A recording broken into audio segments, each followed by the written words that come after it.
I mean, how do we move from Amanda, you are 18, so 18 Lingane, to what do you mean you're taking the kids? Make it make sense.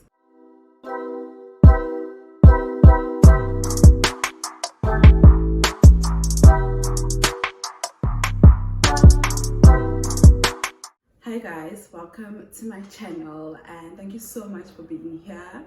So today I want to talk about something that's been on my mind for some time now, a couple of years actually, and it's the whole thing of grandparents not wanting to let go of their grandkids when it's time. And what I mean by that is that my daughter, so as you guys know, if you don't know, actually let me just recap. I felt pregnant when I was 18 and obviously I was still at school, so my mom let me go finish school. I was in varsity during my second year.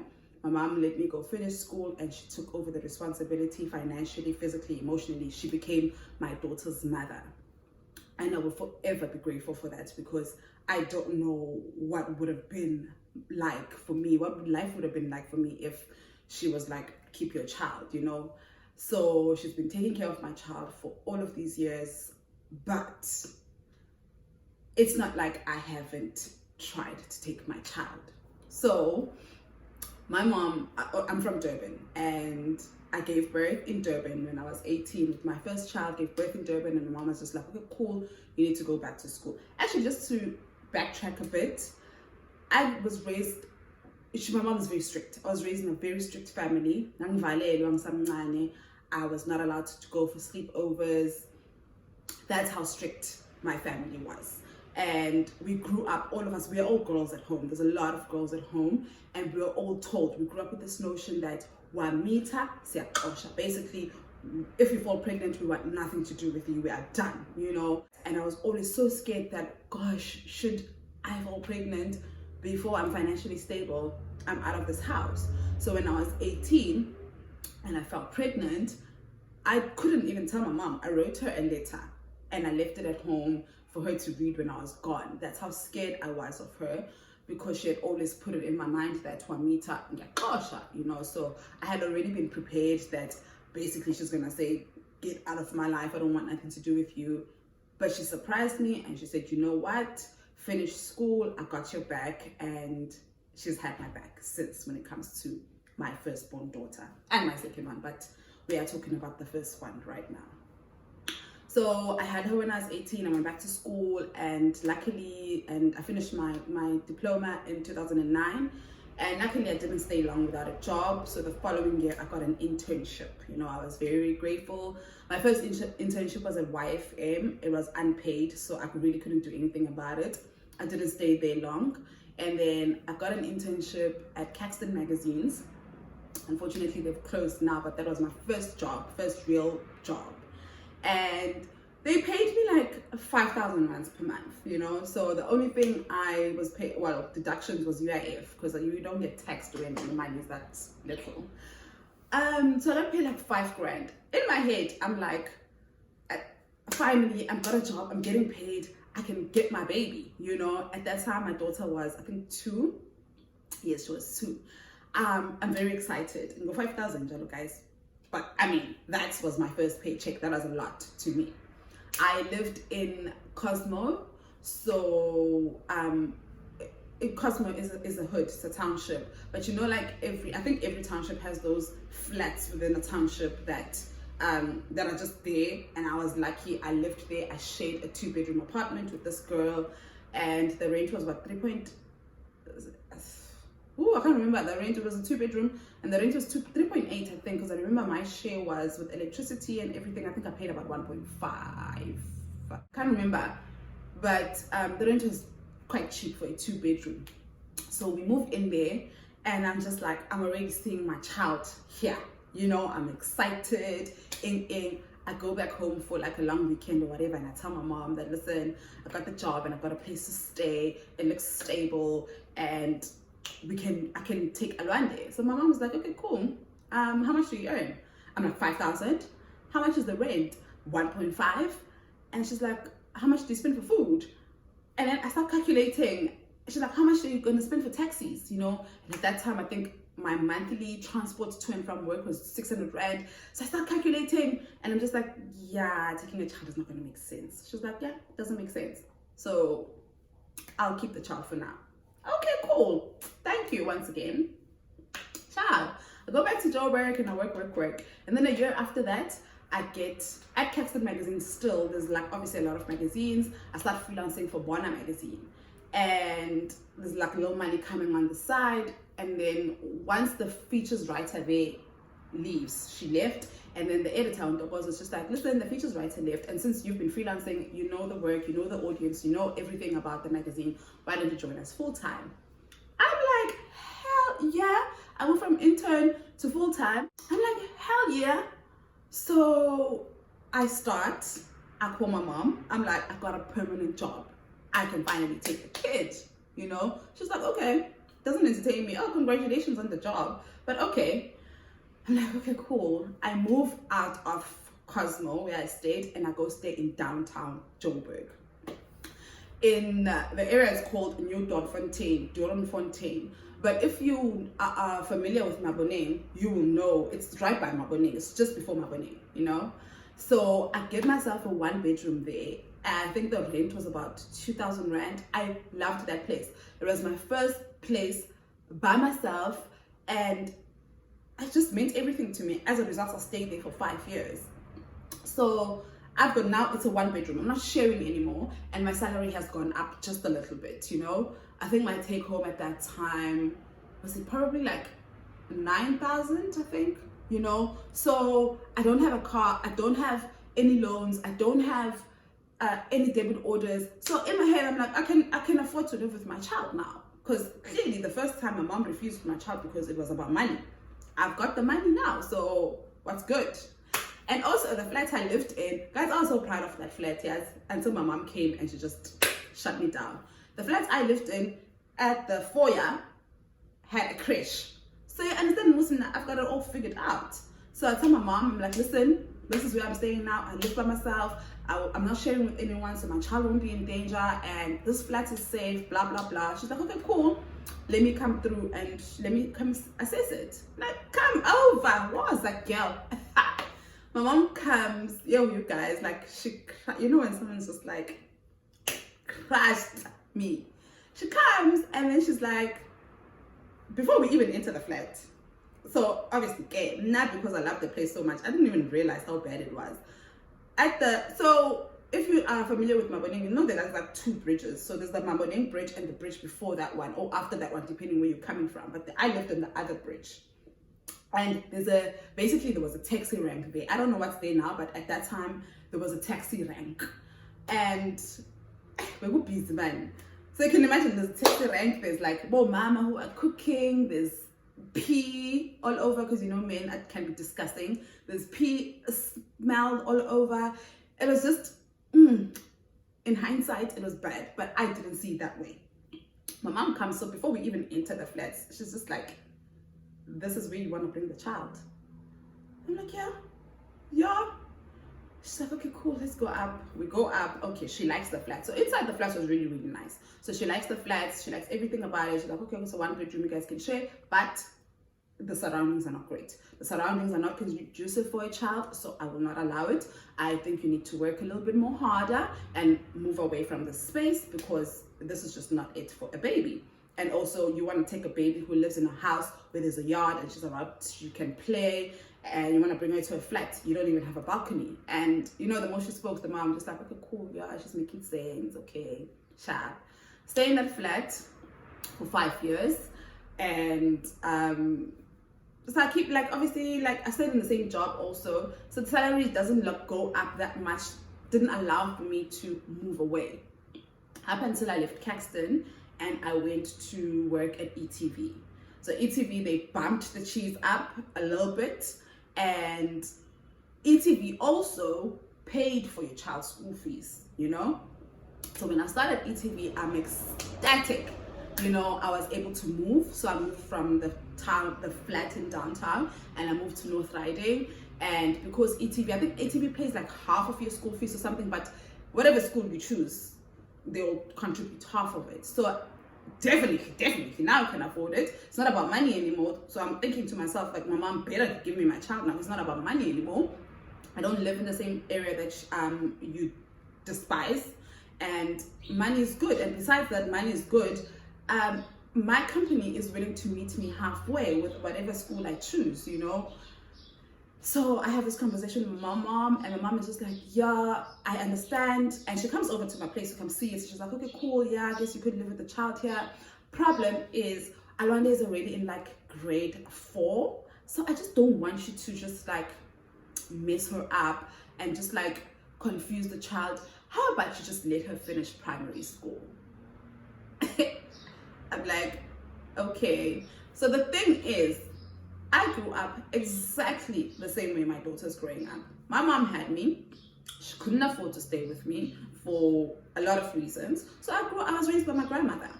And then when my mom felt like she had enough financial stability to take me, she did. And guys, I was in grade 6 when my mom took me. She didn't wait for me to go to high school. She didn't wait for nothing. She took me in the middle of grade 6. She was just like, okay, cool, pack your bags. We are moving to another place. So all of a sudden, when I want to do that, no, you are disturbing the baby's routine. She will have issues. You didn't think about me when you took me from my grandmother. So for me, I was just like, you didn't think about those issues. Number 2, I didn't actually have issues because you took me from a situation and you gave me something better. She goes on and on and on about how I should just wait until basically she finishes school. I'm like, okay, all right, sure. When my mom said I must wait until she finishes school, I thought she meant primary school. I mean, that makes sense to anybody, right? No, girl didn't mean primary school. So eventually I got to a point where I started speaking to other moms who were in my situation and other women basically who've gone through what I've gone through. And most of them were just like, you know what, babes, it seems like you'll never get your child back. So maybe just make peace with that and find a way, obviously, to parent and obviously make sure that your child knows that you're the mom and you didn't choose this. Just find a way around it because it doesn't seem like you'll ever get your child. I'm like, okay, cool, I make peace with that. And fast forward to 2019, I fall pregnant, you know, with Milani. Milani's been with me since she was born. And even before that, the minute I felt pregnant, that's when I was just like, okay, I need to take Alwanda because there's no way I'm going to raise Milani and not raise my first daughter. It does not make sense. And besides that, she's going to have so many abandonment issues. She's going to feel like she's not loved. She's going to feel like I never chose her. And that's not it, you know? So immediately in my head, I just know that, okay, cool, I'm going to give birth. And I gave birth in 2020 and Alwanda was in grade 6. So I was just like, you know what? Let's wait until Alwanda finishes high school. And then definitely it's not a question, she's coming to Joburg. Cool, she's in grade 7 now. And I've moved back home. But we are all moving to Joburg in December. Hopefully, my boss doesn't call me back to work, but the plan is to all move back to Joburg in December. So, guys, I'm not thinking that I need to have a conversation with anyone. I'm just feeling like, obviously my mom knows this. My mom knows that I have to take raise both my kids, because she did the same thing. You know, she raised my sister, and then when she was able to afford me, able to afford the both of us, she took me. Obviously, she knows same drills, same thing is gonna happen. Where? So Alwanda's in grade 7 and we are obviously now applying for high school. We have to have those talks, which high schools we're going to and stuff. And my mom is just like, oh, I feel like she needs to go to Durban Girls. Is she Durban Girls though? I don't know, maybe the Curo in Durban. I'm just like, the other time, probably 2 months ago, she forwarded me and my sister application forms to one of the schools in our neighborhood. So my sister and I was just like, why is mom forwarding us application forms to the school in our neighborhood? What was she thinking? So I started having these, I started throwing them in there. But no, when Alwanda is in Joburg next year, no, I'm looking for 3-bedroom houses. No, if I can't afford a 3-bedroom house, then I'm gonna get a 3-bedroom apartment and I'm gonna continue renting, but the plan is to buy a house. My mom is just like, okay, she always just ignores me when I talk about my plans for 2022.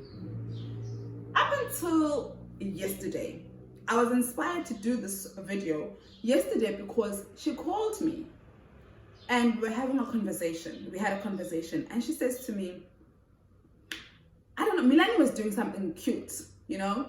And my mom says to me, does your mom know that she's also not gonna get you? I'm like, what?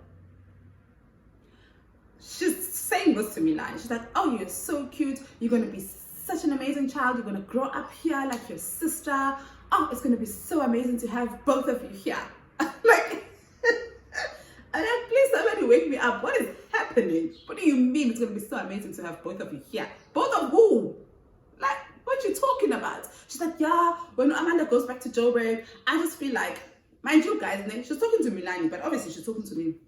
When Amanda goes back to Joburg, I just feel like, all right, man, she must get a one-bedroom apartment for herself because the kids are gonna be here. I'm like, Mama, whose kids? She's like, hey, but Amanda, you're not serious about taking these kids.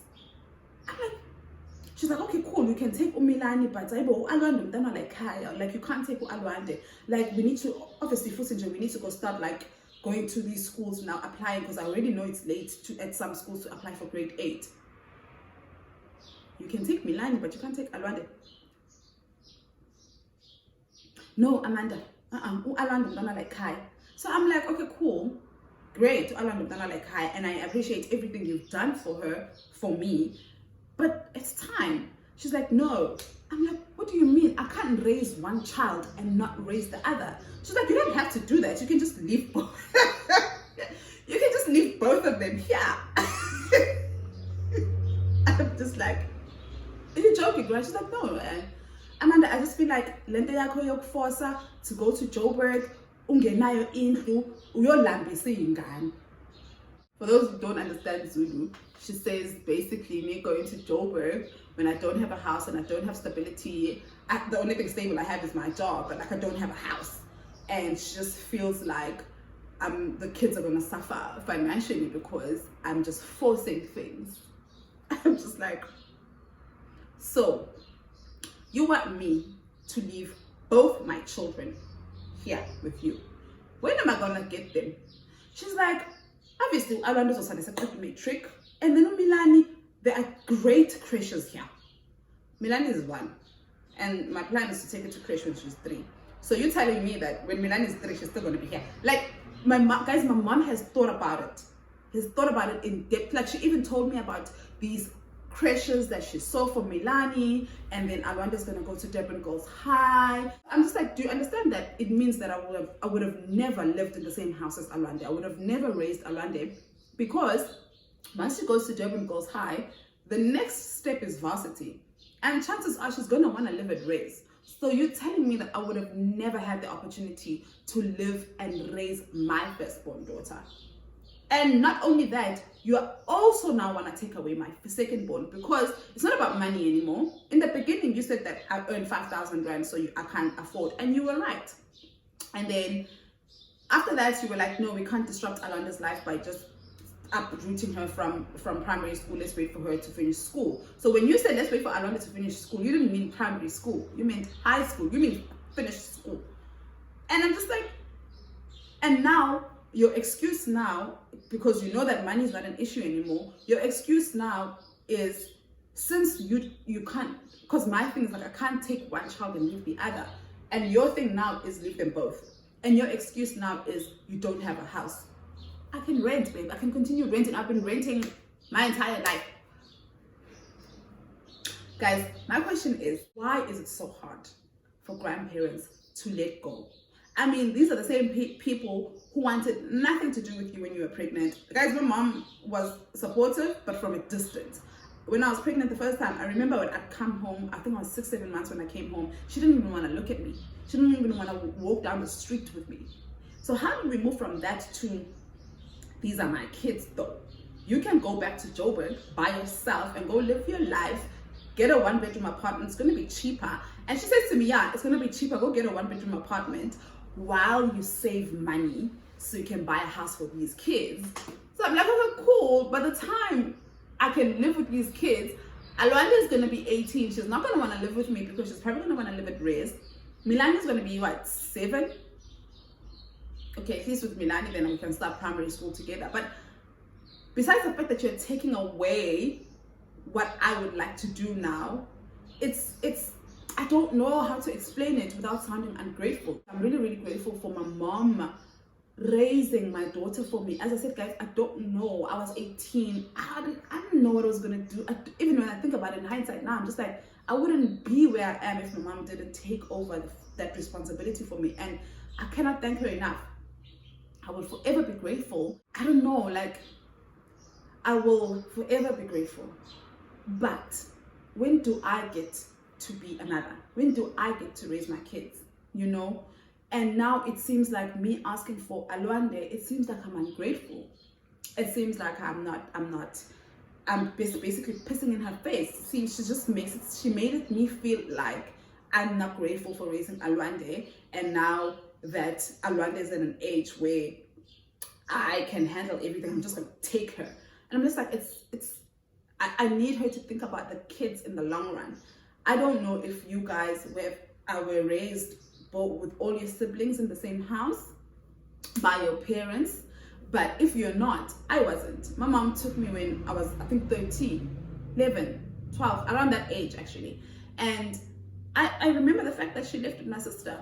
As young as I will always remember the fact that she lived with my sister. I mean, now that I'm older, I understand why she lived with my sister, because she couldn't afford to take both of us, and my sister was too small to be left in the hands of another person. And I was a bit independent at 11.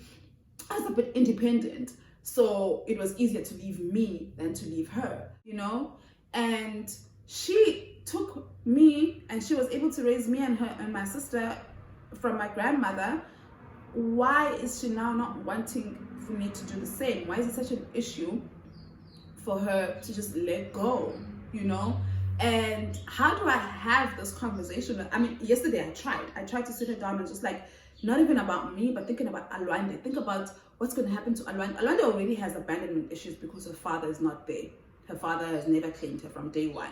And now she's gonna think that I too don't want her, because now I have an opportunity to be with her and I'm not taking it. So, and also I've applied, and Alwande has been accepted to one of the schools we applied to. So I'm serious about moving my kids to Joburg. I think what my mom is trying to do for me is cute, but it's a no. I'm taking my kids, even if it means then it's going to be a fight. Not even if it means it's going to be a fight. I know it's going to be a fight. But how do you guys navigate that? Like, how do you have a conversation with your parents to be like, thank you, I appreciate this, but it's time for me to take over? How do you make them understand that you are an adult? Because I do feel like my mom thinks that I'm not matured enough or grown enough to handle 2 kids. Sometimes I do hear a little jabs that she throws, you know. Is it her? I don't know if it's her thinking that I'm not mature enough or I'm not grown enough to take care of 2 kids, or is it her just not having letting go issues, or it's just, I don't know what it is, you know. And I don't know how to have that conversation with her, but it's a conversation I need to have because I'm taking my kids. But guys, help, please. I need your advice. You know, I always need your advice. All of my videos, you guys are basically my therapist now, because I'm always just like, I need advice. What do I do? Like, how do I have that conversation? How do I make her understand without sounding ungrateful and without making her feel bad? Because I don't want it to be a thing of, you left me and you took my sister. I don't want to remind her of that. Obviously, I know it wasn't easy for her to leave one child. So how do I talk to her without making her feel bad and without seeming ungrateful for raising Alwande thus far? You know, please help me out. Grandparents. Grandparents. Like, guys, these are the same people who want to like rip their heads off when you are pregnant. And these are the same people who tell you they want nothing to do with you when you are pregnant. And now they're the same people who are just like, no, you can't take the kids though. I have made the decision, as I said, we are moving to Joburg. I'm looking for places, and Alwande's been accepted in one of the schools. We're just waiting for the other school so we can choose. That everything is in plan, you know. But I do need to have a conversation with my mom. I feel like the one I had yesterday was just her telling me that she feels like I'm not ready to raise my kids, but I do need to have a conversation with my mom. Please help out. How do I start? You know, what do I say? Like, How do I talk to her? How do I not offend her? Because it seems like everything I say is offensive. How do I not offend her? Please help me out. And thank you so much, guys, for watching. And I will see you next time. I love you guys, and thank you so much for the support.